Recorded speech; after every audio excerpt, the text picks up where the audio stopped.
ਬਹੁਤ ਸਾਰੇ ਭੈਣ ਭਰਾਵਾਂ ਦਾ ਆਈਲੈਟਸ ਜਿਹੜਾ ਹੈ ਉਹ ਕਲੀਅਰ ਨਹੀਂ ਹੁੰਦਾ ਅਤੇ ਉਹਨਾਂ ਨੂੰ ਬਹੁਤ ਸਾਰੀ ਪ੍ਰੋਬਲਮ ਫੇਸ ਕਰਨ ਨੂੰ ਪੈਂਦੀ ਹੈ, ਖਾਸ ਕਰਕੇ ਰੀਡਿੰਗ ਦੇ ਵਿੱਚ ਅਤੇ ਲਿਸਨਿੰਗ ਦੇ ਵਿੱਚ। ਰਾਈਟਿੰਗ ਅਤੇ ਸਪੀਕਿੰਗ ਤਾਂ ਉਹ ਔਖੇ ਸੌਖੇ ਕਰ ਹੀ ਲੈਂਦੇ ਆ, ਪਰ ਜੇਕਰ ਆਪਾਂ ਗੱਲ ਕਰਦੇ ਹਾਂ ਰੀਡਿੰਗ ਦੀ ਅਤੇ ਲਿਸਨਿੰਗ ਦੀ, ਤੁਸੀਂ ਸਕਰੀਨ ਦੇ ਉੱਪਰ ਰਿਜ਼ਲਟ ਦੇਖ ਸਕਦੇ ਹੋ ਸਟੂਡੈਂਟ ਦਾ। ਲੈਫਟ ਐਂਡ ਰਾਈਟ ਤੁਸੀਂ ਸਾਡਾ ਇੰਸਟਾਗ੍ਰਾਮ ਪੇਜ ਵੀ ਦੇਖ ਸਕਦੇ ਹੋ, ਜਿਸ ਦੇ ਉੱਤੇ ਅਸੀਂ ਕੈਨੇਡਾ ਦੀ ਹਰ ਇੱਕ ਅਪਡੇਟ ਅਪਲੋਡ ਕਰਦੇ ਹਾਂ ਅਤੇ ਪਲੱਸ ਸਟੂਡੈਂਟ ਦਾ ਰਿਜ਼ਲਟ ਵੀ ਸ਼ੇਅਰ ਕਰਦੇ ਹਾਂ। ਜਿੰਨੇ ਵੀ ਸਟੂਡੈਂਟ ਸਾਡੇ ਕੋਲੋਂ ਪ੍ਰੈਡਿਕਸ਼ਨ ਅਤੇ ਉਸ ਦੀ PDF ਲੈਂਦੇ ਆ, ਜੇਕਰ ਕਿਸੇ ਵੀ ਸਟੂਡੈਂਟ ਨੂੰ ਲਿਸਨਿੰਗ, ਰੀਡਿੰਗ, ਰਾਈਟਿੰਗ ਅਤੇ ਸਪੀਕਿੰਗ ਦੇ ਵਿੱਚ ਪ੍ਰੋਬਲਮ ਆਉਂਦੀ ਹੈ, ਤੁਹਾਨੂੰ ਪ੍ਰੈਡਿਕਸ਼ਨ ਅਤੇ ਉਸ ਦੀ PDF ਚਾਹੀਦੀ ਹੈ, ਘਰੇ ਬੈਠ ਕੇ ਤੁਸੀਂ ਤਿਆਰੀ ਕਰ ਸਕਦੇ ਹੋ ਵਿਦਨ 15 to 20 ਡੇਜ਼। ਜੇਕਰ ਤੁਸੀਂ ਦਿਲੋਂ ਮਿਹਨਤ ਕਰੋ ਤਾਂ ਤੁਸੀਂ ਆਪਣਾ ਐਗਜ਼ਾਮ ਕਰੈਕ ਕਰਕੇ ਸੇਮ ਉਵੇਂ ਦਾ ਰਿਜ਼ਲਟ ਲੈ ਸਕਦੇ ਹੋ ਜਿਵੇਂ ਨਾ ਤੁਹਾਡਾ ਇੱਕ ਡਰੀਮ ਹੈ, ਜਿਵੇਂ 7.5, 8, 9 ਬੈਂਡ। ਪ੍ਰੂਫਾਂ ਦੀ ਗੱਲ ਕਰੀਏ, ਪ੍ਰੈਡਿਕਸ਼ਨ PDF ਦੇ ਵਿੱਚੋਂ last time 100% same reading, 100% same writing ਅਤੇ ਸਪੀਕਿੰਗ ਆਪਾਂ ਨੂੰ ਦੇਖਣ ਨੂੰ ਮਿਲੀ ਹੈ। ਉਸ ਦੇ ਪ੍ਰੂਫ ਤੁਹਾਡੀ ਸਕਰੀਨ ਦੇ ਉੱਪਰ, ਰਿਜ਼ਲਟ ਤੁਹਾਡੀ ਸਕਰੀਨ ਦੇ ਉੱਪਰ ਆ। ਜਿੰਨੇ ਵੀ ਸਟੂਡੈਂਟ ਸਾਡੇ ਕੋਲੋਂ ਪ੍ਰੈਡਿਕਸ਼ਨ ਲੈਂਦੇ ਆ, ਆਪਣੀ ਚੈਟ ਸ਼ੇਅਰ ਕਰਦੇ ਆ ਸਾਡੇ ਨਾਲ, ਅਤੇ ਉਸ ਤੋਂ ਬਾਅਦ ਉਹਨਾਂ ਦੇ ਬਹੁਤ ਵਧੀਆ ਆਪਾਂ ਨੂੰ ਬੈਂਡ ਸਕੋਰ ਦੇਖਣ ਨੂੰ ਮਿਲਦੇ। ਜੇਕਰ ਤੁਹਾਨੂੰ ਵੀ ਚਾਹੀਦੇ ਤੁਸੀਂ WhatsApp ਕਰ ਸਕਦੇ ਹੋ। The test is in 4 part 1, part 2, part 3, and part 4. Now look at part 1. Part 1. You will hear a telephone conversation between a client who wants to rent short-term accommodation and a rental agent. First, you have some time to look at questions 1 to 5.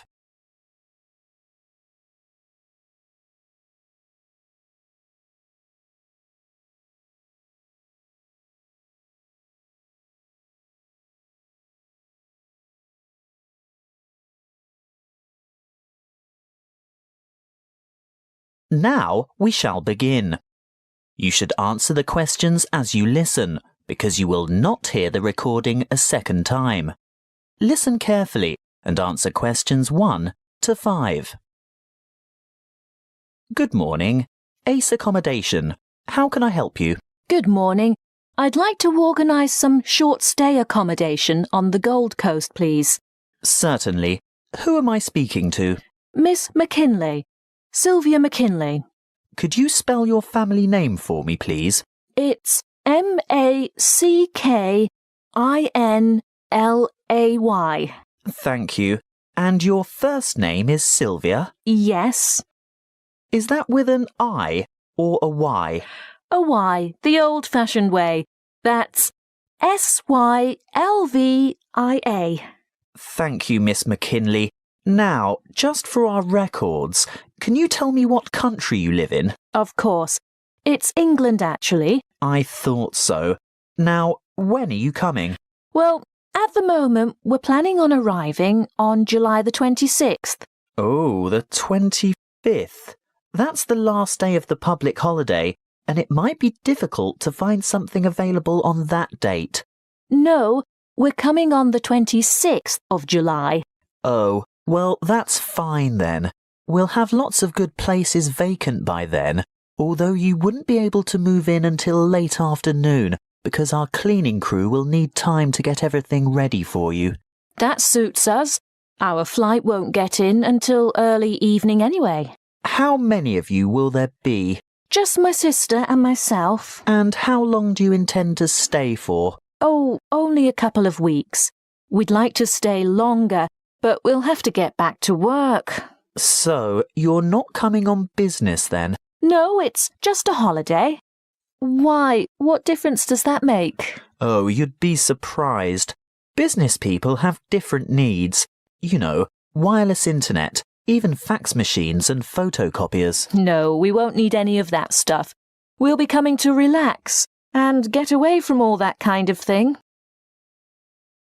Before you hear the rest of the conversation, you have some time to look at questions 6 to 10.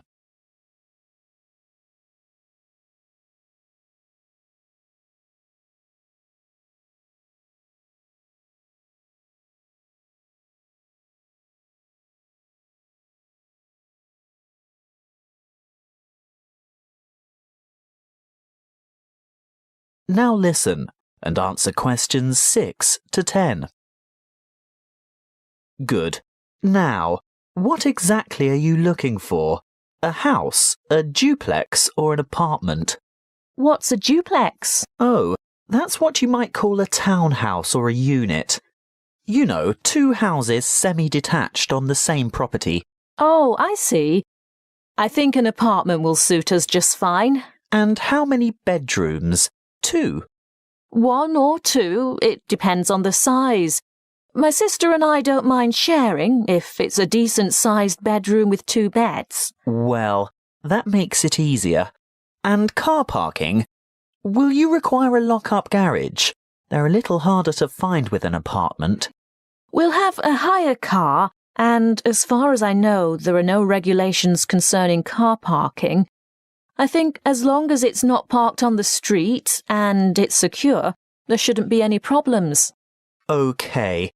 Now, I'm assuming you want something by the beach. Yes, that's the idea. We want to enjoy the surf, sand and sunshine. OK, but before we settle on an area and discuss your price range, I'll need to know about other necessities. What do you mean? Well, for example, do you want to be close to a shopping mall or the casino or the fun parks? Or do you want to be in a complex with or near a swimming pool? No, none of that really matters to us. But we'd like to have reasonable access to the motorway so that we can drive up to Brisbane to visit friends there. Well, there are quite a few lovely small towns to choose from. There's Main Beach, which is north of Surfer's Paradise, or Mermaid Waters, which is a bit further south, or Palm Beach, which is quite a bit further south. Mermaid Waters sounds delightful. Is it close to the motorway? Well, not really. The M1 is actually closest to Palm Beach, and prices are likely to be more reasonable there too. That's settled then. Palm Beach it is. Now, if you'll just give me your email address, I can send you information about the town and lots of photos. Well, my email is smac13@hotmail.com. And one final thing. How much are you looking to spend per week on accommodation? Do you want something at the luxury end of the market? You know, newly redecorated, great views, all the mod cons? Not necessarily. Could we get something clean, comfortable and reasonable for $1,200 a week? Could you stretch that to $1,500 a week? I've got a property in mind that you'll absolutely love, but you'd have to go to $1,500. $1,200 wouldn't cover it. All right then, but that's our top limit. Good. I'll get onto this straight away, and there should be something in your inbox shortly.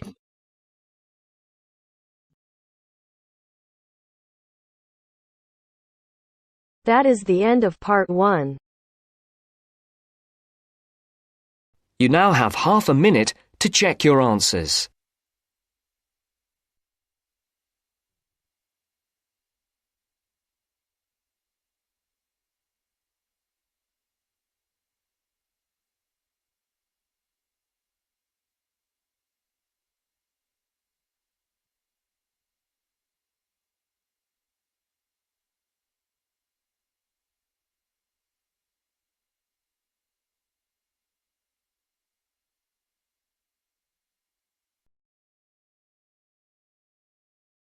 Now turns to part 2. Part 2. You will hear a student counsellor giving information and advice about further study. First, you have some time to look at questions 11 to 14.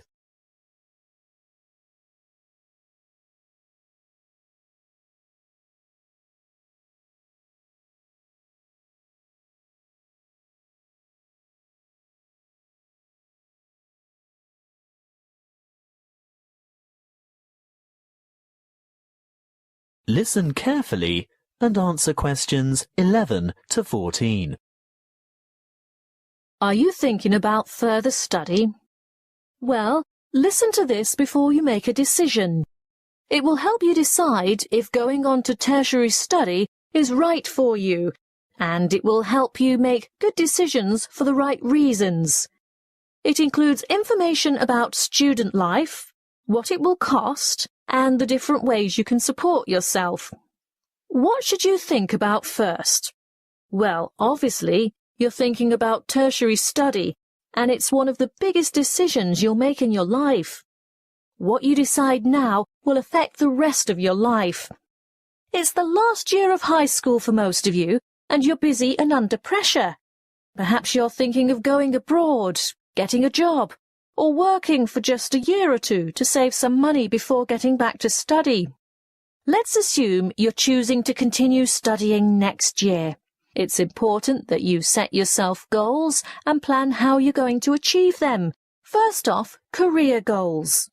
What career do you want to pursue, or what is it your parents want you to do? Then, you need to think about employment opportunities at the end of your study. Will your qualification assist you in finding a rewarding job? Thirdly, course selection. Exactly what qualifications will you need? For instance, a degree, a diploma, or something else. Now we're down to study goals.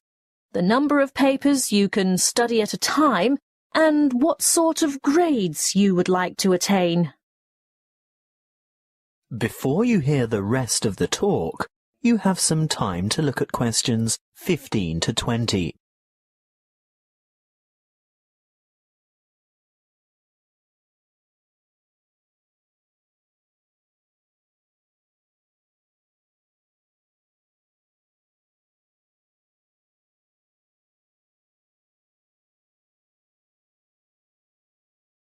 Now listen and answer questions 15 to 20. Now, how do you make all that happen? You might feel overwhelmed by all the choices, but there are people and agencies to help. Career Services is a great website with lots of useful information and a search tool for finding courses and providers throughout the country. Then, there are the tertiary education institutions themselves. Universities and institutes of technology, for example, have comprehensive information on their particular websites. You can find out most anything there. Many campuses have a student support association, and they can tell you a lot about what to expect. Don't be afraid to ask them anything. I'm sure they've heard it all before. It might also be worthwhile to make inquiries with potential employers to see if they will fund or partially fund your studies. If it is a trade you want to learn, the apprenticeship scheme will help you earn while you learn. That way you'll get valuable work experience while you're studying. If you're still at school, then search out your school careers advisor, who will have a variety of information and resources at hand and be able to give you the kind of guidance you need to make a fully informed decision. And, last but not least, don't forget your parents and other family members. They can be of enormous help too. Oh, one last thing that might help you make up your mind. Have you thought of applying for a scholarship? Some embassies, governments, and individual institutions offer scholarships to cover part or all of your study fees. Most large libraries have a comprehensive catalogue of the various grants, awards, and scholarships that are available.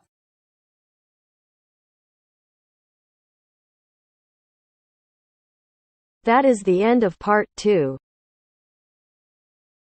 You now have half a minute to check your answers.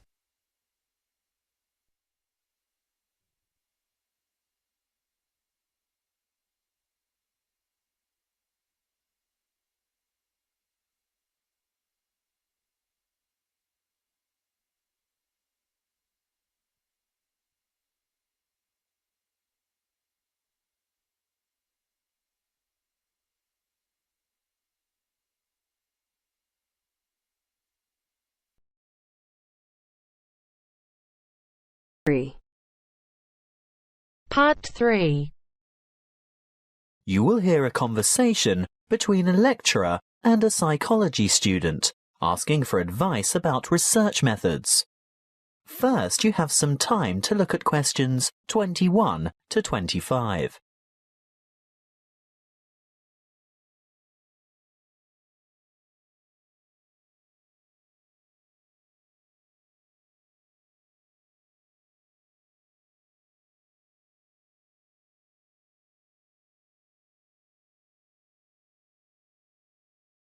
Listen carefully and answer questions 21 to 25.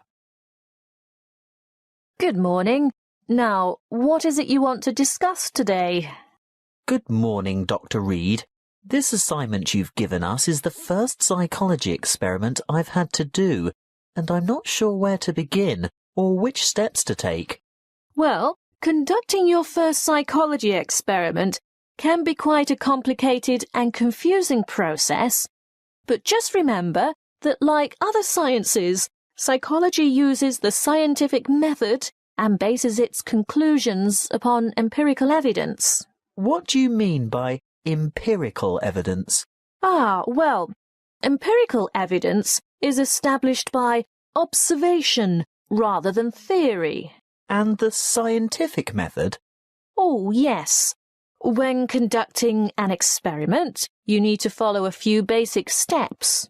I know the first step is to come up with a research question or problem. Yes, a question that can be tested. How do I find an appropriate question? I would suggest one of three methods. Firstly, you can investigate a commonly held belief, or what we call folk psychology. I see. So I could examine the belief that staying up all night to study for an important exam can adversely affect test performance. That's right. In that case, you would compare the scores of students who stayed up all night with those of students who got a good night's sleep. I think I could do that. Well, alternatively, you might want to consider reviewing the literature on psychology. You know, published studies can be a good source of unanswered research questions. I'm sure you've read papers where the authors note the need for further research. So I would come up with some questions that remain unanswered. Correct. But there is a third source of ideas.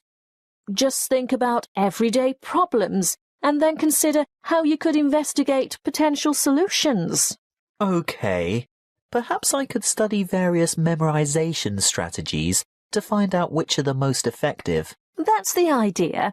Next, you need to define the variables. You know, anything that might have an effect on the outcome of your research. Yes, I remember we learnt about that last week. Yes, that's right. Then you have to develop a testable hypothesis that predicts how the variables are related. For example, students who are sleep-deprived will perform worse in an exam than students who are not sleep-deprived. Exactly. Once you have developed a hypothesis, you must carry out background research. I can use books, journals, online databases, and websites. Yes, all of those. I covered the reasons for background research in last Friday's lecture, didn't I? What you have to remember at this stage is to take careful notes and generate a bibliography of your sources. Before you hear the rest of the conversation, you have some time to look at questions 26 to 30.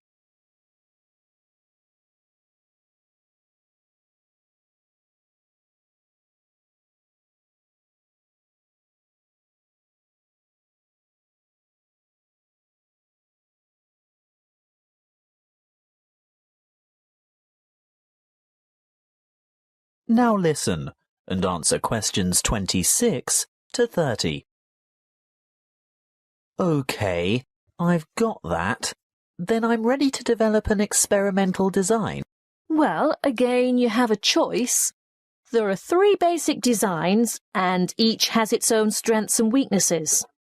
The pre-experimental design does not include a control group, so there is no comparison. What we call a quasi-experimental design does incorporate a control group, but there is no randomization, whereas a true experimental design has both control groups and random assignment to groups. You've also told us about standardization of procedures. Is this where that comes in? Being sure to compare apples to apples? Absolutely. Going back to your sleep deprivation example, the same exam would have to be given to each participant in the same way at the same time, etc. Got it. When selecting subjects, you need to consider different techniques. If you were to go through with your sleep deprivation experiment, you would need to ensure that your experimental and control groups were standardized, that is, all third-year accounting students, for instance. A simple random sample involves choosing a number of participants from a group of similar people. On the other hand, a different kind of study might involve a stratified random sample, where participants are randomly chosen from different subsets of the population. You mean subsets with distinctive characteristics, like age, gender, race, socioeconomic status, and so on? Precisely. Then the next step is to actually conduct the experiment and collect the data. Then I have to analyse the data. I'll be dealing with the statistical methods for analysing data in next week's lecture. Oh, good. I guess all that's left then is to write up the data. Yes, communicating your results is important, and in the next couple of lectures, I'll be covering the format and structure of a psychology paper and tips for writing each section. Thank you, Dr. Reed. I feel much more confident in getting started now. Thank you for taking the time to see me. That is the end of part 3. You now have half a minute to check your answers.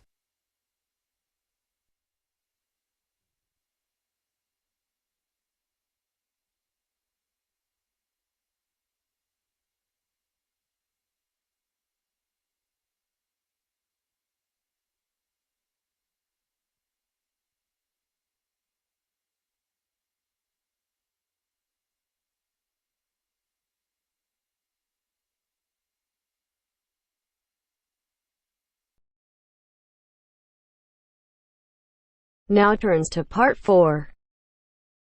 Part 4. You will hear a talk by a health studies lecturer on anxiety. First, you have some time to look at questions 31 to 40.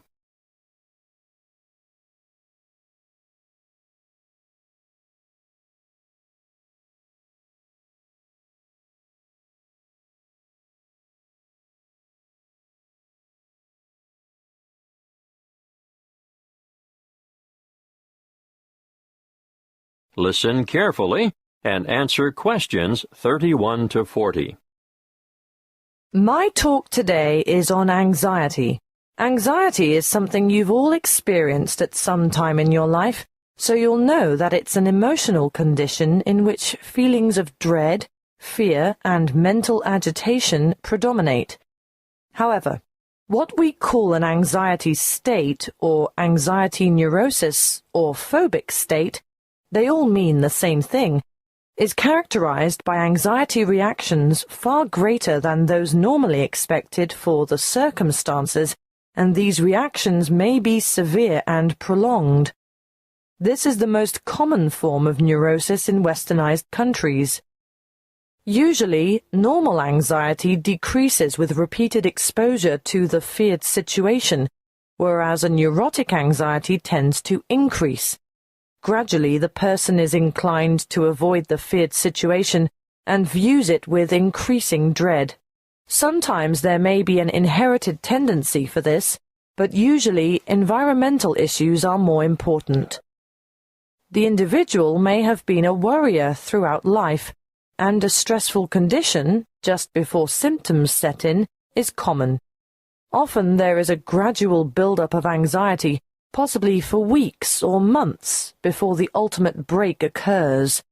The precipitating cause is usually one of great significance to the patient, often related to personal events, such as bereavement, a breakup, threats to career, health, or personal integrity. What are the symptoms of phobia?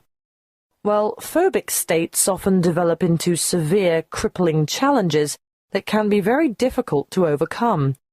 The person develops a fear of certain situations.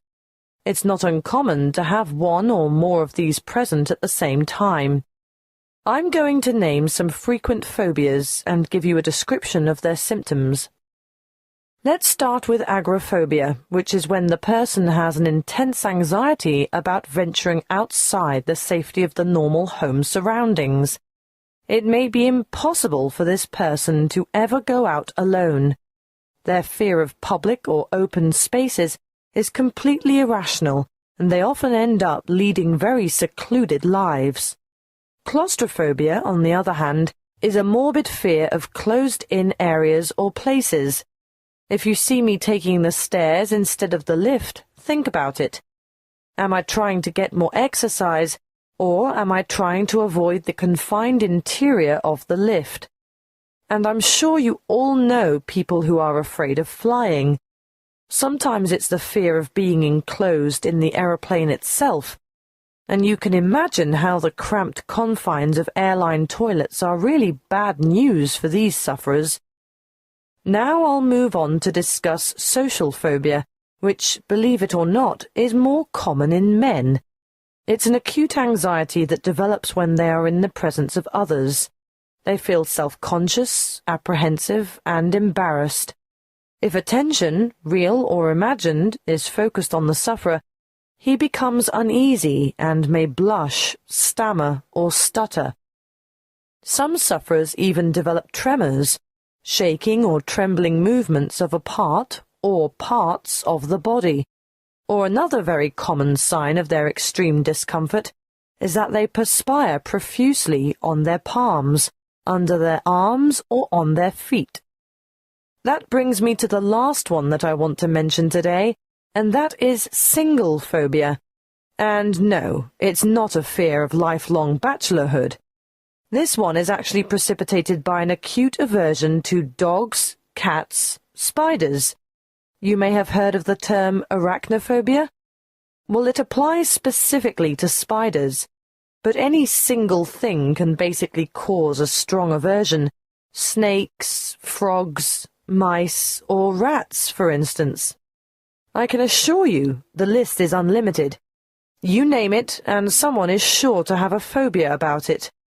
Some people are terrified of the dark, for example, and I'm not talking about young children here. You'd be surprised how many adults are afflicted in this way. Well, I see our time is up. Next week I'll go into some of the treatments and therapies for phobias that have been used over the ages, and some of the relatively new drugs that have recently come on the scene.